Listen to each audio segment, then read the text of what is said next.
रोहित वेमुला जो कि टॉपर था, उसने जय भीम का नारा लगाया, बाबा साहब का फोटो रखा अपना रूम में। तो उस विश्वविद्यालय का जो मनवादी मानसिक सोच के जो शिक्षक थे और जो तत्व थे, उन लोगों ने उसको इतना प्रताड़ित किया कि उनको सुसाइड करना पड़ा। जो कि शेड्यूल कास्ट के होने के बावजूद वो इतना ऊपर डॉक्टर का डिग्री में गई, लेकिन उसका जो उतना स्वर्ण का जो उसका दोस्त थी, फ्रेंड थी, उसने उसको इतना प्रताड़ित किया कि उसको भी सुसाइड करना पड़ा। बहुत बड़ा पॉपुलेशन है जो कि ओबीसी का है, अदर बैकवर्ड कास्ट का एक बहुत बड़ा पॉपुलेशन है। और अदर बैकवर्ड कास्ट को पता ही नहीं है कि वो हिंदू धर्म की जो वर्णाश्रम व्यवस्था है, और जिसका आज आप इस कार्यक्रम में देखें कि पुतला दहन किया गया वर्णाश्रम व्यवस्था का, तो वर्णाश्रम व्यवस्था में ओबीसी वर्ग किस वर्ण में है ये उनको पता है। जिस स्कूल की बात हो रही है, सरस्वती शिशु मंदिर का स्कूल था, और यह सरस्वती शिशु मंदिर किसका स्कूल है ये बोलने की आवश्यकता नहीं है, ये सभी जान रहे हैं कि सरस्वती शिशु मंदिर को कौन संचालित कर रहा है।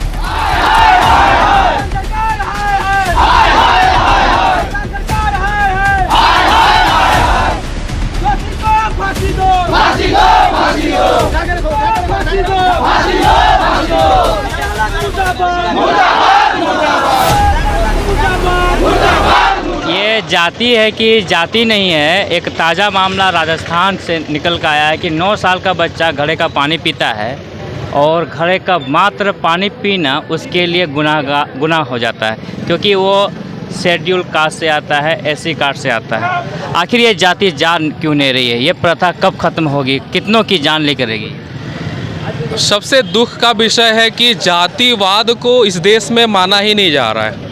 आप अधिकांश लोगों से जब आप पूछेंगे, जब आप उनसे बात करेंगे, तो आपको बताया जाएगा कि जातिवाद तो है ही नहीं। जातिवाद है कहाँ? यदि आप अपने अधिकार के लिए बात करेंगे तो लोग कहेंगे कि जातिवाद आप कर रहे हैं, आपके द्वारा जातिवाद की जा रही है। तो सबसे बड़ा प्रॉब्लम है कि लोग इस बात को एक्सेप्ट ही नहीं करना चाह रहे हैं कि जातिवाद है, और जिसका परिणाम है कि आज ऐसी घटनाएं हम लोगों को देखने को मिल ही रही है। और आप लोगों को बेहतर तरीके से आप लोगों को पता होगा, हम लोगों को तो सोशल मीडिया और विभिन्न माध्यमों से पता चल रहा है कि सबसे एक विवाद का विषय तो यह खड़ा किया जा रहा है कि यहाँ पे घड़ा था ही नहीं। जिस स्कूल की बात हो रही है, सरस्वती शिशु मंदिर का स्कूल था, और यह सरस्वती शिशु मंदिर किसका स्कूल है ये बोलने की आवश्यकता नहीं है, ये सभी जान रहे हैं कि सरस्वती शिशु मंदिर को कौन संचालित कर रहा है। और ऐसे जगहों पर जहां पानी पीने के लिए एक अलग घड़ा रखा जाता है, अलग सारी चीज़ें रखी जा रही है, और वहाँ पे इस तरह की घटना होती है, और अब एक विवाद का विषय बना हुआ है कि घड़ा था ही नहीं। तो अभी तो सबसे पहले जो भी आंदोलन लोग कर रहे हैं, जो अपनी बातों को रख रहे हैं, जातिवाद का विरोध कर रहे हैं, उन लोगों को तो लड़ना पड़ रहा है कि घड़ा वहाँ था ही नहीं। अब एक मुद्दा बन गया है कि घड़ा था या नहीं था। अब सबसे बड़ा दुख का विषय यही है। और जब तक ऐसी सोच के लोग, जब तक ये लोग अपने चीज़ों से बरगलाना बंद नहीं करेंगे लोगों को, तब तक ऐसी चीज़ों से इनकार नहीं किया जा सकता। ऐसी चीज़ें चलती रहेंगी, और ऐसी चीज़ों को ख़त्म करना है तो आपको ऐसे सोच वाले लोगों को ख़त्म करना होगा। जब तक ऐसे लोग ख़त्म नहीं होंगे तब तक कुछ भी संभव नहीं है। घोड़ी में भी चढ़ते हैं, मूछ भी रखते हैं तो मार दिया जाता है। क्या मानसिकता आखिर उस लोग के अंदर पनपती है, और ऐसी मानसिकता आती कहाँ है? अब के जनरेशन में भी ऐसी मानसिकता क्यों? देखिए, आप जब ऐतिहासिक तथ्यों की ओर आप गौर करेंगे, जब इतिहास की किताबों को आप पढ़ेंगे, तो आपको एक बड़ा मज़ेदार वाक्य आपको देखने को मिलेगा कि आप इतिहास को जब स्टार्ट करेंगे तो हमारी सिंधु घाटी सभ्यता से भारत का इतिहास स्टार्ट होता है। उसके बाद आप पढ़ेंगे आर्यों का आगमन। आप जितने भी स्टूडेंट हैं या जो भी हैं जिन्होंने इतिहास को पढ़ा है, वो आर्यों का आगमन को निश्चित रूप से पढ़ते हैं। उसके बाद आप देखेंगे कि यूरोपियों का आगमन। उसके अलावे जब आप इतिहास को, भारतीय इतिहास को खासकर जब आप देखेंगे, तो आपको मुस्लिमों का आक्रमण मिलेगा, तुर्कों का आक्रमण मिलेगा, मंगोलों का आक्रमण मिलेगा, कई लोगों का आक्रमण मिलेगा, लेकिन आगमन आपको आर्यों का मिलेगा। तो आगमन कहने का मतलब है कि यदि कोई व्यक्ति आया तो आने के बाद तो उसको जाना चाहिए। तो आगमन जब आर्यों का हुआ, आर्य यहाँ पे आए, आने के बाद ये लोग कहाँ चले गए?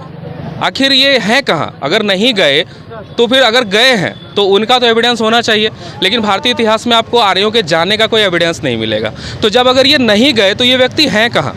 आखिर ये कहाँ है जो हमारे देश में आए थे, जिनका आगमन हमारे देश में हुआ था, और अभी वो लोग कहाँ हैं और क्या कर रहे हैं? तो इस चीज़ को देखे जाने की ज़रूरत है, इसको समझे जाने की ज़रूरत है। और जिस दिन हम लोग समझ गए कि जो व्यक्ति 1500 ईसा पूर्व में हमारे देश में आया, और ये हम नहीं कह रहे हैं, ये उनके इतिहासकार हैं, जो उनके लिखने वाले लोग हैं, उन लोगों के द्वारा कहा जा रहा है कि आर्यों का आगमन हुआ था। तो जो व्यक्ति आपके घर में आया, आपका घर है, आपके घर के परिवार के अलावे का कोई लोग आपके घर में आता है और वो जाता नहीं है, तो वो कहाँ है? उसको ढूंढने की आवश्यकता है। और हम लोग उन लोगों को ढूंढ नहीं पा रहे हैं कि जो आया था बाहरी तत्व, जो बाहरी लोग हमारे देश में आ गए थे और वो गए नहीं, तो वो कहीं घुस के बैठे हुए हैं। और जब भी कोई बाहर का आदमी आपके घर में घुस के बैठेगा तो वो आपके हित में काम नहीं करेगा, वो आपके अहित में काम करेगा, और जो हमारे देश में चल रहा है। तो जब तक आप इन आर्यों को, ये आर्य कौन लोग हैं, जब तक इनको डिफाइन नहीं किया जाएगा, इसको ढूंढा नहीं जाएगा, तब तक ये चीज़ें कहीं से भी सही नहीं होने वाली है। और जो भी चीज़ें आपको दिखने को मिल रहा है, और एक बहुत बड़ा प्रॉब्लम है, हमारे देश का एक बहुत बड़ा पॉपुलेशन है जो कि ओबीसी का है, अदर बैकवर्ड कास्ट का एक बहुत बड़ा पॉपुलेशन है। और अदर बैकवर्ड कास्ट को पता ही नहीं है कि वो हिंदू धर्म की जो वर्णाश्रम व्यवस्था है, और जिसका आज आप इस कार्यक्रम में देखें कि पुतला दहन किया गया वर्णाश्रम व्यवस्था का, तो वर्णाश्रम व्यवस्था में ओबीसी वर्ग किस वर्ण में है ये उनको पता नहीं है।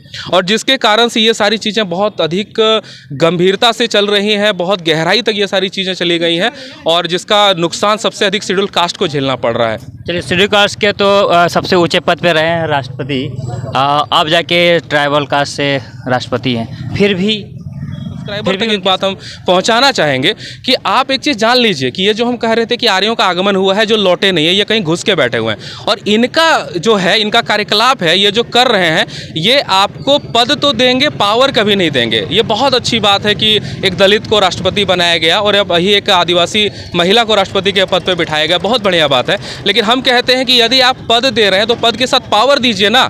आप दलित को सम्मान देना चाह रहे हैं, आदिवासी को सम्मान देना चाह रहे हैं, तो प्रधानमंत्री बनाइए, आप उनको अधिकार दीजिए, उनको कुछ करने का मौका दीजिए। राष्ट्रपति क्या करता है ये आपको भी पता है, हमको भी पता है, सबको पता है। संवैधानिक बाध्यताएं राष्ट्रपति के समक्ष कितनी होती है। राष्ट्रपति को प्रधानमंत्री के नेतृत्व में जो मंत्रिपरिषद है उसके सलाह पे उसको काम करना पड़ता है, वो खुद से कोई निर्णय नहीं ले सकता है। एक ऐसा पद है जो सिर्फ पद है, सिर्फ कहने के लिए बड़ा है, बाकी उसके पास अधिकार कुछ नहीं है, कर्तव्य कुछ नहीं है। तो यदि आप आदिवासियों को, दलितों को बेहतर तरीके से ज़िंदगी देना चाहते हैं, उनको उत्थान करना चाहते हैं, तो खत्म किया जा सकता है इस तरह का मानसिकता को? ये दो तरीके हैं। या तो जो खुद को दिखाते हैं कि हम लोग दलित और आदिवासियों के हित में काम कर रहे हैं, उनको चाहिए कि दलित और आदिवासी के लोगों को अधिकार के साथ साथ उनको कर्तव्य भी दें और उनको निर्णय लेने की शक्ति भी प्रदान करें।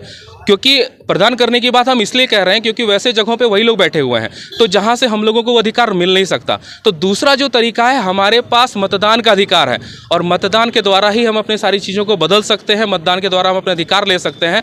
तो हम लोग अधिक से अधिक अपने लोगों को, जो ऐसी विचारधारा के पोषक हैं, जो बदलाव चाहते हैं, ऐसे लोगों को हम लोग चुनाव में वोट देकर जिताएं।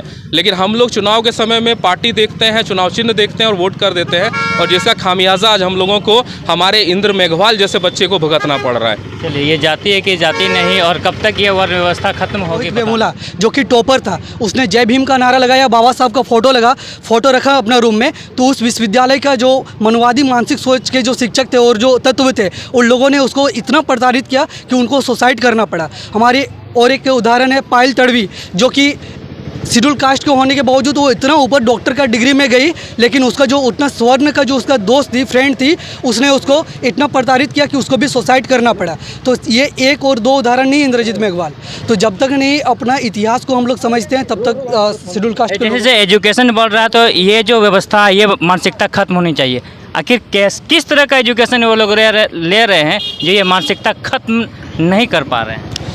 मैं एजुकेशन फॉर माई सोसाइटी में हमारे स्टूडेंट्स को जाना चाहिए, आपके माध्यम से मैं बता रहा हूँ। लेकिन हमारे स्टूडेंट मैं एजुकेशन फॉर माई करियर में जाता है। यानी लोग, समाज में दो प्रकार का एजुकेशन होता है, जहाँ तक आप एजुकेशन का बात कर रहे हैं। एक एकेडमिक नॉलेज होता है और एक सोशल नॉलेज होता है। हमारे जो स्टूडेंट्स हैं अधिकतर वो एकेडमिक नॉलेज प्राप्त करते हैं, यानी कि जो विश्वविद्यालय, स्कूल, कॉलेज में जो हमें पढ़ाया जाता है, जो सरस्वती शिशु विद्या मंदिर में जो पढ़ाया जाता है, उसमें लाल बाल पाल को पढ़ाया जाता है, उसमें मंगल पांडे को पढ़ाया जाता है, भगत सिंह को पढ़ाया नहीं जाता है, उसमें बाबा साहब अम्बेडकर को पढ़ाया नहीं जाता है, छत्रपति साहू महाराज को नहीं पढ़ाया जाता है, उसमें ज्योतिराव फूले को नहीं पढ़ाया जाता, सावित्रीबाई फूले को नहीं पढ़ाया जाता है। हमारे लोग, हमारे स्टूडेंट जब तक नहीं अपना महापुरुषों के इतिहास को जानेंगे, जब तक नहीं गौतम बुद्ध को पढ़ेंगे, तब तक समाज आगे नहीं बढ़ सकती है। मूंछ बढ़ाने पर भी मार दिया जाता है, घोड़े पर भी चढ़ता है तो मार दिया जाता है। क्या दिक्कत होता है उन लोगों को? क्योंकि इस देश का असली वारिस, इस देश का मूल निवासी हम लोग हैं। इस देश का जल, जंगल, ज़मीन को हम लोग ने अपना खून और पसीने के तहत से सोच करके बनाए। लेकिन उन लोगों ने गाय को अपना माता मान लिया, लेकिन हम लोग गाय को एक जानवर मानते हैं और कोई नहीं। ठीक है, किसी का आस्था है, माता मान रहा है, अब उसका आस्था को हम लोग सम्मान करते हैं। लेकिन घोड़ी को अपना बहन मानता है क्या? उसका घोड़ी के ऊपर में चढ़ता है तो हमारे लोगों को मार देता है। घोड़ी को अपना बहन मानता है क्या? तो अपने वो हर एक जानवर, हम लोग असली गाय हमारे घर है ये सर, आप हमारे घर आकर देखिए हमारे घर में कितना गाय है। हमें पता है जब गाय जब बच्चा देती है तो उसका जो दूध है वो गाढ़ा होता है, पीला होता है, कैसे होता है। लेकिन जो लोग गाय को ज़्यादा माता बोलता है उनको गाय के बारे में जानकारी नहीं होता है। हमें अभिव्यक्ति की आज़ादी है, हमें भारतीय संविधान हमें फंडामेंटल राइट दिया है कि हम घोड़ी पर चढ़ के जाए, हम हेलीकॉप्टर पर चढ़ के जाए, हम पैदल चढ़ के जाए, हमारे संवैधानिक अधिकार है। लेकिन जो इस देश का नहीं है वो उसको इस देश का संविधान को पसंद आएगा ही नहीं है, तो जिस कारण वो संविधान के विरोध में गतिविधियाँ करती है। जो इस देश का नहीं है उसे इस देश का संविधान का कोई सरोकार नजर नहीं आता। क्या असली जड़ ये वर्ण व्यवस्था ही है जो विशेष जाति की जान ले लेती है? एकदम, जो कि सामने नज़र आ रहा है कि बार बार हमें दलितों को इस कदर देखा जा रहा है, दलितों को शोषण किया जा रहा है। क्या दलित ख़त्म हो जाने के बाद क्या ये लोग शांति से जी पाएंगे? क्या हम लोगों को आज़ादी नहीं मिला है? हम लोग तो अभी तक सोच रहे हैं कि हम लोगों को फुल्ली आज़ादी नहीं मिल पाया, जिसमें हम लोग शोषण हो रहे हैं। बाबा साहब हम लोगों को आज़ादी दे के गए हैं, हम लोगों को यहाँ पे जीने का अधिकार नहीं है। हम लोगों को बाबा साहब ये आज़ादी दे करके गए हैं, सभी को समान आज़ादी दे करके गए हैं, फिर भी हम लोगों पे ऐसा शोषण क्यों हो रहा है? मैं राजस्थान सरकार को मैं बोलना चाहूँगा कि वो जो भी ये करा रहे हैं वो गलत करा रहे हैं। इंद्र के फांसी मिलना चाहिए।